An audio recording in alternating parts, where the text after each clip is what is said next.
Nikola Tesla's contacts with space beings, space people. The classified FBI document mentions this. It's clear that Tesla had a strong interest in extraterrestrial life and attempted communication, and it's amazing how he was the first person to develop equipment that could pick up on signals coming from space as well as other planets. But it's not the first time we hear about someone of a genius that's been made out to have contact with off-world people. They said the same thing about Leonardo da Vinci, for example. Decades ago, Werner von Braun's mentor, Hermann Oberth, the founding father of rocketry and astronautics, was also known as the father of spaceflight, stated his belief that flying saucers are real and that there are spaceships from another solar system. I think that they possibly are manned by intelligent observers who are members of a race that may have been investigating our Earth for centuries, is what he wrote. In the words, flying saucers come from a distant world. In the American Weekly, October 24th, 1954. That was about 3 years before Sputnik went up. At the time, academics like Oberth were well aware of the UFO phenomenon, and today the topic has gained even more credibility given the multiple governments that have now confirmed the existence of these objects. There's no shortage of radar tracking data, video evidence, photo evidence, high-ranking witness testimony that's now available within the public domain. This seems to be confusing many people, as mainstream UFO disclosures taking off after decades-long campaign of ridicule and secrecy. This is what ex-CIA Director Roscoe Hillenkotter said. Nikola Tesla, who was born prior to Oberth, also had a strong interest when it came to the idea of life on other planets. Kindly support my Patreon account since YouTube has again demonetized my YouTube channel. The daily posts are 5 videos daily, and they are totally different from what I have on my YouTube channel. Thank you so much for your support and that you find all my content so interesting. You'll find the Patreon account details in the description box below. Let's remember that Nikola Tesla said that people are going about the wrong way when they're studying physics, that they should study the properties of frequency instead, and that's what we know takes place with monatomic gold and anti-gravity, or such things as exotic elements that are not even found on the periodic table. And such things are able to give us what we know is possible, namely science fiction, Star Trek technology, such as warp drive. Now, Nikola Tesla, born prior to Oberth, said, for example, in an interview he gave to the Time at age 75, Tesla stated, "I think that nothing can be more important than interplanetary communication. It will certainly come someday, and the certitude that there are other human beings in the universe working, suffering, struggling like ourselves will produce a magic effect on mankind that will form the foundation of a universal brotherhood that will last as long as humanity itself," he said. So no doubt that contact, communication, relationships with beings from other worlds would have huge implications and change human consciousness forever. It would truly leave, as I've said many times before, no aspect of humanity untouched. There are many more examples and interesting statements from Tesla, which we will get to later, but first I want to draw your attention to some declassified Federal Bureau of Investigation documents from the FBI that were kept by the agency pertaining to Tesla.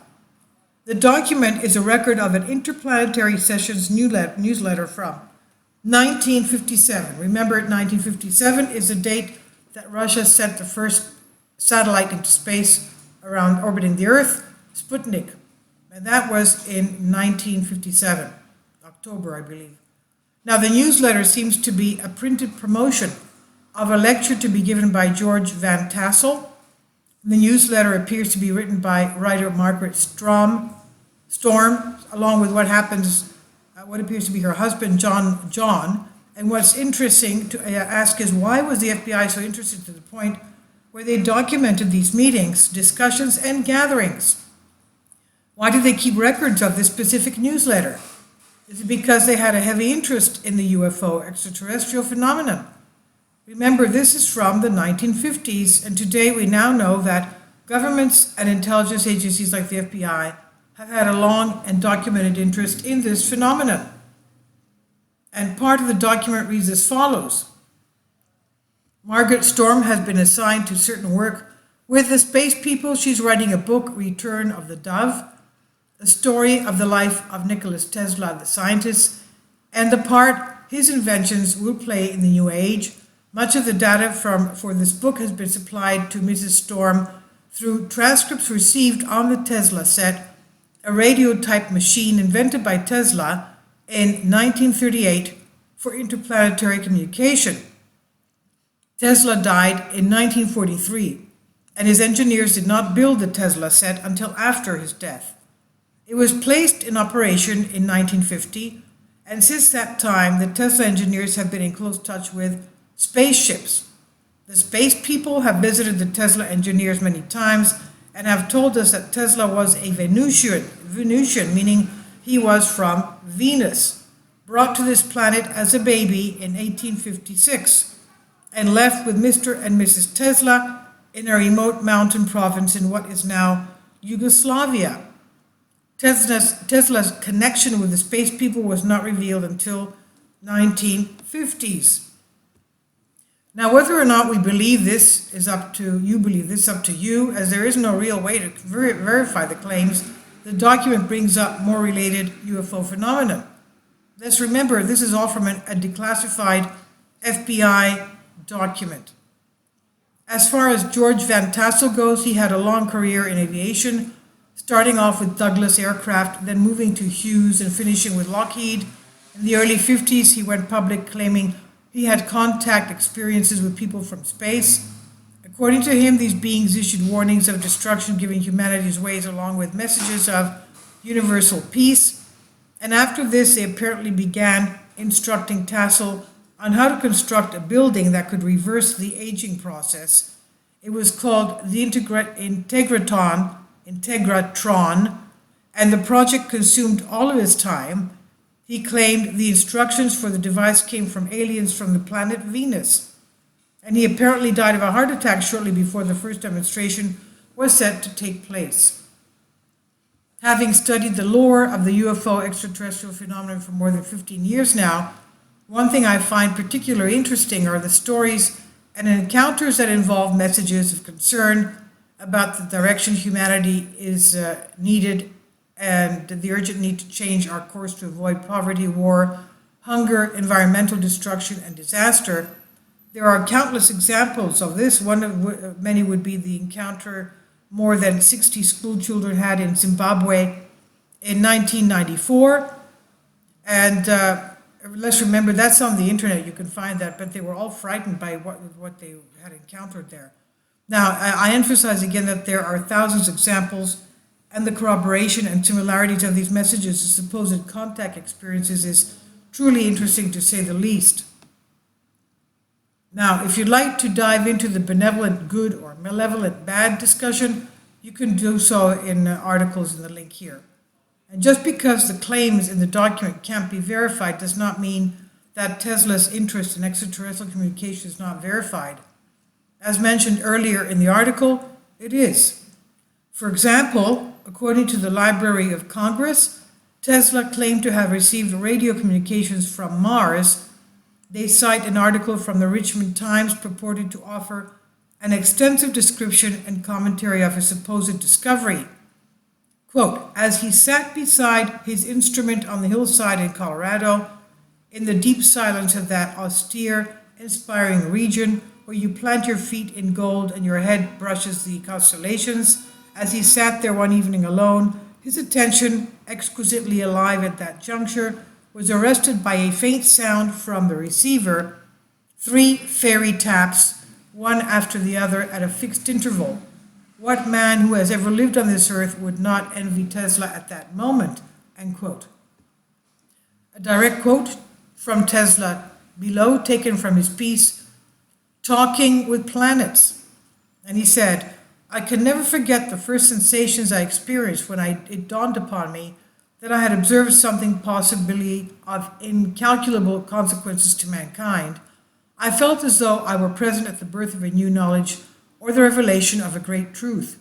Even now, at times, I can vividly recall the incident and see my apparatus as though it were actually before me.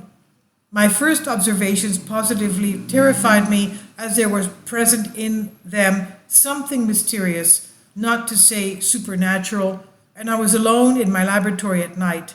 At that time, the idea of these disturbances being intelligently controlled signals did not yet present itself to me. The changes I noted were taking place periodically and with such a clear suggestion of number and order that they were not traceable to any cause then known to me. I was familiar, of course, with such electronic disturbances as are produced by the sun, the aurora borealis, that is the northern lights, and earth currents. He means, of course, Earth's magnetosphere. And I was sure it could be of any fact that these variations were due to one of these causes. The nature of my experiments precluded the possibility of the changes being produced by atmospheric disturbances, as has been rashly asserted by some. It was some time afterward when the thought flashed upon my mind that the disturbances I had observed might be due to an intelligent control. Although I could not decipher their meaning, it was impossible for me to think of them as having been entirely accidental. The feeling is constantly growing on me that I had been the first to hear the greeting of one planet to another. I was not merely beholding a vision, but had caught sight of a great and profound truth. End quote. Another example of Tesla's thoughts in his own words. Quote, others may scoff at the suggestion of communicating with one of our heavenly neighbors as Mars, or treat it as a practical joke, but I have been in deep earnest about it ever since I made my first observations in Colorado Springs. At the time, there existed no wireless plant other than mine that could produce a disturbance perceptible in a radius of more than a few miles. Furthermore, the conditions under which I operated were ideal, and I was well trained for the work. The character of the disturbances recorded precluded the possibility of their being of terrestrial origin, and I also eliminated the influence of the Sun, Moon, and Venus. As I then announced, the signals consisted in a regular repetition of numbers, and subsequent study convinced me that they must have emanated from Mars, the planet having just then been close to our Earth, he said. Final thoughts? It's quite clear that Tesla had a strong interest in extraterrestrial life and attempted communication. It's amazing how he was the first person to develop equipment that could pick up on signals coming from space as well as other planets. Today, signals of unknown origin are commonplace in the scientific community. Massive radio bursts and other anomalies are commonly detected. And we've written about this UFO extraterrestrial topic since our inception in 2009. And if you're interested in browsing, you can find things on the links here below. Now, as Tesla alludes to early on in the article, contact has huge implications. It will and is currently forcing humanity to look at a broader view of reality and entertain concepts that perhaps once did not fit within the framework of accepted knowledge. Through all stages of human history, plausible concepts and even ones that are backed by evidence and examples have always faced harsh opposition and resistance.